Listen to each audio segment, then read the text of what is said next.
My mom was a big reason why I was introduced to the real estate business at an early age. And she legitimately started cleaning houses in this area. I remember cleaning the houses and getting paid $100 or whatever it was. And then slowly over time, she started owning properties. And now she's got 15 or 16 houses. She still works every day, full-time job.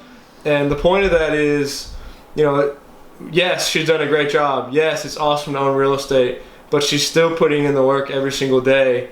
And that's what this game is. It's a very long-term play. In 5 or 10 years, all of her houses are going to be paid off and she can do whatever she wants. But she committed to this craft for 25 years.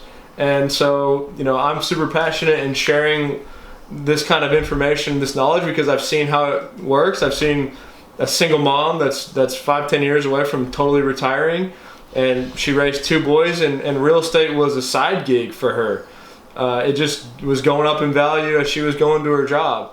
And so that, I've got 30 years myself for that to happen. So it's all possible. Like OC said, if you're willing to have that long-term vision, like the leases are a great place to start.